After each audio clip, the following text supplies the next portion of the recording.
तो बच्चों जो भी हम लोग ने अभी तक थ्योरी पढ़ा हुआ उस पर एक बहुत ही अच्छा सा क्वेश्चन सॉल्व करते हैं हम लोग। जैसा कि आप लोगों को दिख रहा होगा कि यहाँ लिखा हुआ इंसुलिन कंटेन 3.4% सल्फर। तो इंसुलिन एक मॉलिक्यूल है, उसमें 3.4% सल्फर आपको क्वेश्चन में गिवन है। The minimum molecular weight of insulin is, उसका मॉलिक्यूलर वेट आपसे पूछा जा रहा है। तो चलो इंसुलिन एक मॉलिक्यूल है, मैंने मान लिया। देखो इंसुलिन एक मॉलिक्यूल है, इसमें बहुत सारे एटम्स होंगे, ठीक है ना, और उसमें सल्फर का भी एटम होगा क्योंकि सल्फर के बारे में तो इन्फॉर्मेशन दी है और बाकी कौन सा एटम उसने नहीं बताया हुआ है। तो इंसुलिन एक मॉलिक्यूल है, उसमें बहुत सारे एटम्स होंगे और उसमें सल्फर के भी एटम्स है। अब सल्फर के कितने एटम्स है मुझे वो भी नहीं पता, तो मैंने मान लिया कि उस मॉलिक्यूल के अंदर सल्फर के n एटम्स है, ठीक है, और बाकी क्या होंगे, अदर्स एटम होंगे। अदर्स से मुझे कोई मतलब भी नहीं है, क्लियर है। तो इसके वन मॉलिक्यूल में सल्फर के मैंने n एटम्स मान लिए, तो मैं लिखता भी चलता हूं साथ में। तो इसके वन मॉलिक्यूल में सल्फर कितने एटम्स हैं, n एटम्स हैं। तो वन मॉलिक्यूल में n एटम है, तो अगर मैंने पूछा कि x मॉलिक्यूल लोगे तो क्या होगा, x इंटू n एटम होंगे। अगर आप 2 मॉलिक्यूल लोगे तो 2n एटम होंगे, 3 मॉलिक्यूल लोगे तो 3n एटम होंगे। अगर मैंने na मॉलिक्यूल ले लिया तो na इंटू n एटम होगा। na मतलब अगर मैंने 1 मोल ले लिया, 1 मोल मॉलिक्यूल ले लिया तो n मोल्स एटम होंगे, क्लियर है। यानी अगर मैंने इसको 1 मोल ले लिया, 1 मॉलिक्यूल में अगर n एटम्स हैं तो इसको मैंने 1 मोल ले लिया, 1 मोल मतलब 6.022 इंटू 10⁻23 ले लिया, तो ये कितने हो जाएंगे, n इंटू 6.022 इंटू 10⁻23। इसका मतलब ये n मोल्स हो जाएंगे। आई बात समझ में आपको। तो इसको 1 मोल लेने पे कितने मोल होगा, ये n मोल्स होगा। कब, जब ये इसके 1 मॉलिक्यूल में n एटम्स होंगे। तो चलो ठीक है, हम लोग और आगे डिस्कस करते हैं इसको, एक स्टेप और आगे बढ़ते हैं। तो 1 मोल का मास मुझे नहीं पता है, वही आपसे पूछा जा रहा है, तो मैंने मान लिया कि 1 मोल का मास कुछ m ग्राम है। 1 मोल का मास क्या होता है, जो मोलर मास होता है, तो मैंने मान लिया कि इसका मोलर मास कुछ m ग्राम है और इसी m की वैल्यू मुझे सॉल्व करनी है। इसके n मोल का मास देखो कितना होगा, सल्फर के 1 मोल का मास कितना होता है, 32 ग्राम। तो जैसे मैं लिखता भी चल रहा हूं साथ में, मोलर मास ऑफ सल्फर कितना होता है, 32 ग्राम होता है, क्लियर है। तो यानी 1 मोल का मास 32 ग्राम है, तो n मोल का मास कितना होगा, 32 इंटू n ग्राम होगा। आ रही बात समझ में आप लोगों को। तो यहाँ पे देखो सल्फर m ग्राम मास में 32 n ग्राम मास सल्फर का है और बाकी अदर भी मास होगा, मुझे उससे कोई मतलब नहीं है। बट मुझे यहाँ से ये पक्का जो पता है कि मॉलिक्यूल के अंदर सल्फर है, तो ये वाला मास ज्यादा होगा, ये वाला मास क्या होगा, कम होगा। अब देखो क्वेश्चन में बच्चों क्या दिया हुआ है, इंसुलिन कंटेन इतने % सल्फर, यानी इंसुलिन में इतने % सल्फर क्वेश्चन में दिया हुआ है। तो पहले हम लोग क्या करेंगे, सल्फर का परसेंट निकालेंगे। क्यों, क्योंकि यहाँ पे सल्फर का परसेंटेज जो क्वेश्चन में दिया है, तो इतने ग्राम में इतने ग्राम सल्फर है, ठीक है। तो सल्फर का परसेंट कैसे आएगा, तो मैं पूछूं यहाँ पर परसेंट ऑफ सल्फर कैसे निकालेंगे हम लोग। ऊपर क्या होगा, अगर मैं लिखूं यहाँ पर तो ऊपर होगा mass of sulphur divide by total mass into 100। तो जैसा कि हम लोगों को पता है किसी का भी परसेंट कैसे निकालते हैं, उसका mass by total mass into 100। वैसे सल्फर का परसेंट कैसे निकालेंगे, सल्फर का mass by total mass into 100 हो गया। अब ये परसेंट कितना दिया आपको क्वेश्चन में, ये परसेंट गिवन है 3.4, क्लियर है। सल्फर का मास कितना है, 32 into n gram divide by total मास कितना है, ये देखो लिखा हुआ है m ग्राम इंटू 100, क्लियर है। तो यहां से अगर मैंने m की वैल्यू निकाली तो m की वैल्यू आएगी, m इक्वल टू आएगा 32n इंटू 100 बाई 3.4, यानी यहां से m इक्वल टू आ रहा है इसको सॉल्व करने पर 32 into 100 into n divide by 3.4, यानी आप इसको सॉल्व करोगे तो वैल्यू आएगी 941.1 आ जाएगा इंटू n आ जाएगा, क्लियर है। तो यहां पर m की वैल्यू आ चुकी है 941.1 इंटू n। अब यहां पे देखो, अब n की वैल्यू जितनी ज्यादा होगी उतना ही m की वैल्यू भी ज्यादा आएगी। और उसने क्वेश्चन में यहाँ लिख दिया है कि मिनिमम मोलर मास, अगर आपको मिनिमम मोलर मास लिख दिया है तो यहां पर आपको n की वैल्यू कितनी लेनी पड़ेगी, 1। और जब आप यहां पर n की वैल्यू 1 रखोगे तो यहां पर m की वैल्यू कितनी आएगी, 941.1 ग्राम, यानी इसका मोलर मास कितना होगा, 941.1 ग्राम होगा।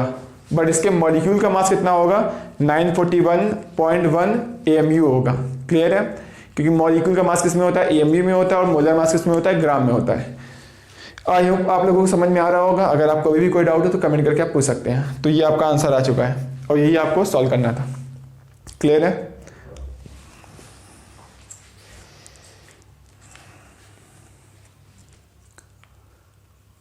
हेलो बच्चों, तो जैसा कि आप लोगों को पता है कि अभी तक जितना भी हम लोगों ने थ्योरी डिस्कस की है उसके ऊपर एक बहुत ही अच्छा सा क्वेश्चन करने जा रहे हैं हम लोग।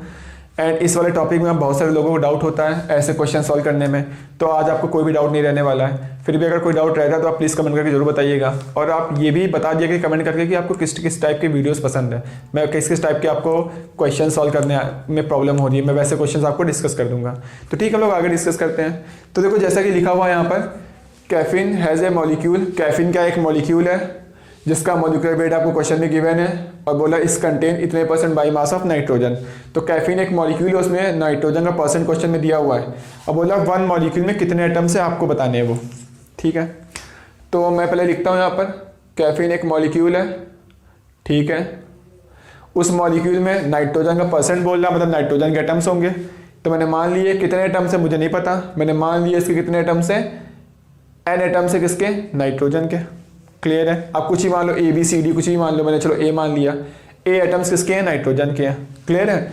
और इसके साथ अदर्स एटम भी होंगे, बट अदर्स एटम के बारे में इंफॉर्मेशन नहीं दिया है क्योंकि ये तो 28.9% है ना, बाकी का बचा हुआ 71.1% अदर्स एटम होंगे।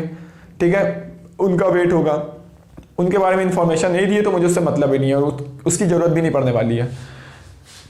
तो देखो मैंने मान लिया कि इसके कैफीन के एक मॉलिक्यूल में n एटम्स है, A एटम्स है। ठीक है, तो इसके 1 मॉलिक्यूल में अगर आप लोगे तो मैंने माने इसमें कितने एटम्स हैं, A एटम्स है।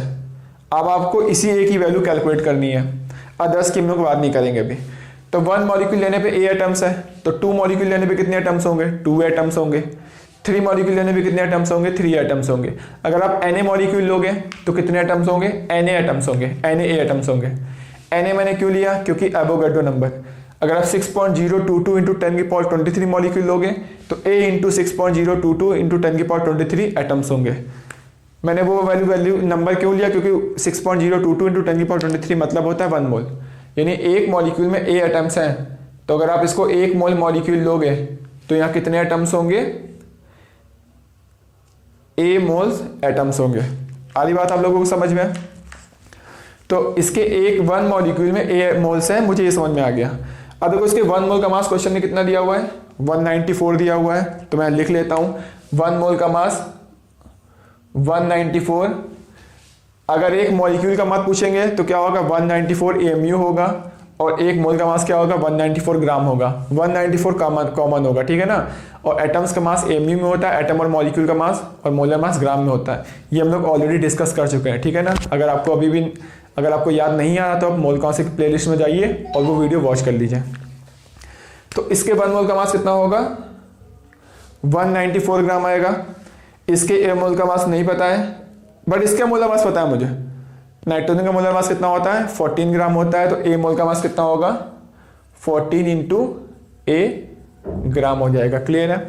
तो मुझे देखो नाइट्रोजन का मास आ गया है, कैफीन का मास आ गया है, यानी इतने ग्राम में इतने ग्राम नाइट्रोजन है। अब मुझे ये भी पता है कि ये मॉलिक्यूल और इसके अंदर ये एटम है, तो ये वाला मास ज़्यादा होगा, ये वाला मास कम होगा। क्लियर है? तो अब मुझे देखो किसी का % निकालना है तो कैसे निकालते हैं, किसी का भी अगर % निकालना हो तो उसका मास वे टोटल मास इंटू 100 हो गया, ऐसे ही मास % निकालते हैं। वैसे मुझे नाइट्रोजन का % निकालना है तो कैसे निकालेंगे, % ऑफ नाइट्रोजन इक्वल टू क्या होगा, mass of nitrogen divide by total mass into 100। आ रही बात समझ में आप लोगों को? किसी का भी % लोग ऐसे ही निकालते हैं। तो यहाँ पे देखो % ऑफ, मैंने ये क्यों लिखा, क्योंकि यहाँ पे % ऑफ नाइट्रोजन आपको क्वेश्चन में दिया हुआ है। कितना दिया हुआ है, 28.9% गिवन है। तो यानी यहाँ पे वैल्यू आपको गिवन है 28.9%। मास ऑफ नाइट्रोजन कितना दिया हुआ है यहाँ पर, हम लोगों का है 14A डिवाइड बाई टोटल मास कितना दिया हुआ है, 194 इंटू 100। क्लियर है? यानी 194 ग्राम में नाइट्रोजन का मास 14 इंटू A ग्राम है। तो देखो यहाँ से आप सॉल्व कर लो, A की वैल्यू आ जाएगी। A की वैल्यू देखो कैसे सॉल्व करोगे यहाँ पर, बस कैलकुलेशन और कुछ नहीं है। 28.9 into 194 divide by 14 into 100। Clear है? अब अगर आप इसको सॉल्व करोगे तो ए की वैल्यू कितनी आ जाएगी सॉल्व करने पर? 4 आ जाएगी अप्रॉक्सीमेट, ठीक है ना। तो सॉल्व करने पे अप्रॉक्सीमेट 4 आ जाएगी, यानी 4 मतलब आ गया, यानी इसके 1 मॉलिक्यूल 4 मतलब क्या आ गया, ए की वैल्यू 4 आ गई। अब उठा के यहाँ रख दो, यानी कैफीन के एक मॉलिक्यूल में ए एटम्स थे, मतलब 4 एटम्स हो गए। क्लियर है, और वही आंसर है, आपसे वही पूछा गया है। अगर आपको, मैं तो मान के चल रहा हूँ कि आपको समझ में आ गया होगा, फिर भी आपको समझ में नहीं आया तो प्लीज़ कमेंट करके जरूर बताइएगा। क्लियर है, अब आप इसको नोट कर लीजिए।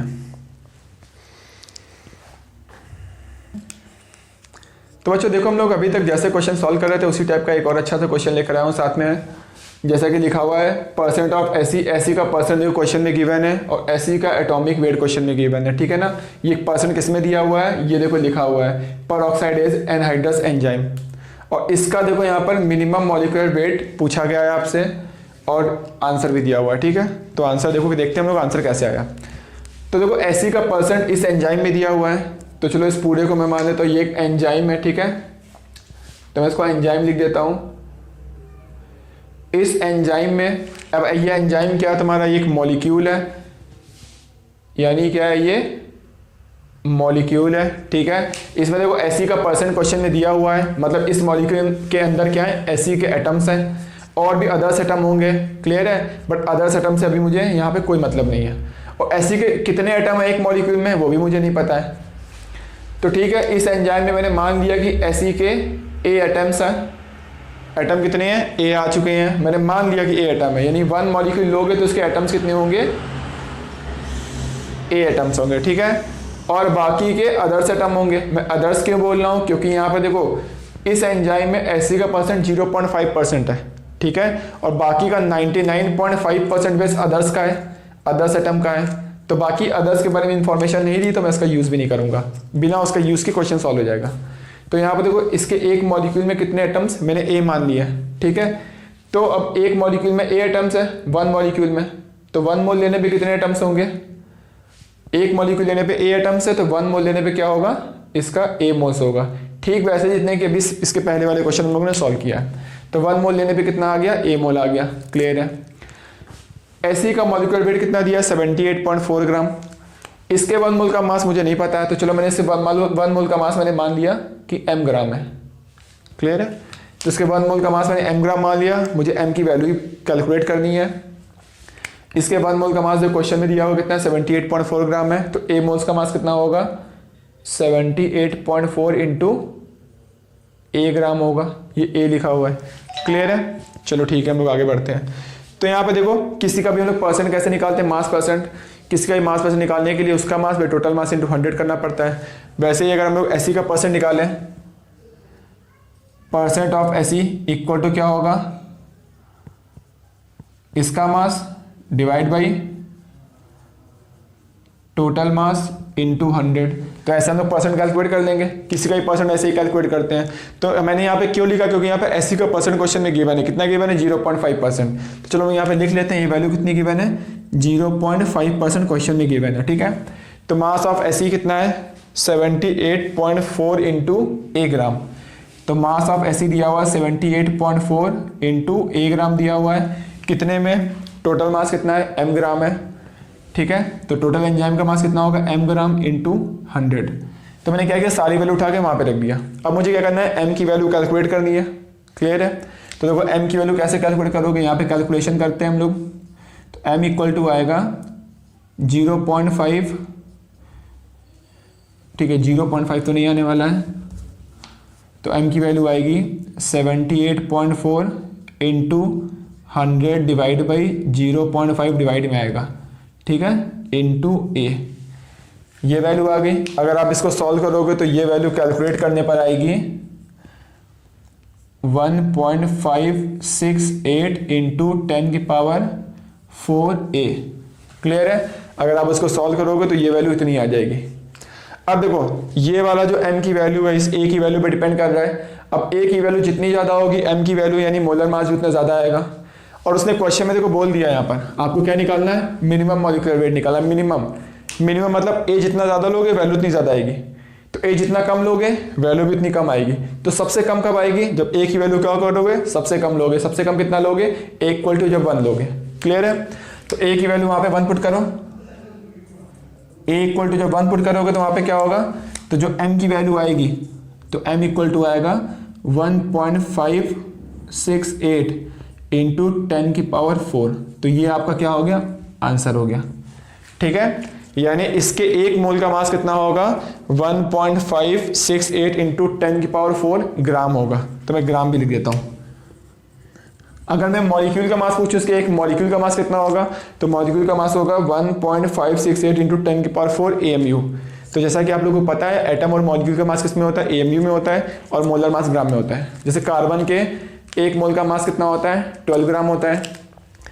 कार्बन के एक एटम का मास कितना होता है, 12 AMU होता है। 12 नंबर सेम है बट AMU और ग्राम इन बस यूनिट में डिफरेंस है। ठीक है ना, तो अगर वो मोलर मास पूछेगा तो ग्राम लिख दोगे, अगर वो मॉलिक्यूलर मास मतलब एक मॉलिक्यूल का मास पूछेगा तो AMU लिख दोगे। आरी बात आप लोगों को समझ में? तो अभी भी अगर आपको कोई डाउट हो तो प्लीज़ कमेंट करके जरूर बताइएगा। ठीक है ना, आप नोट कर लीजिए इसको।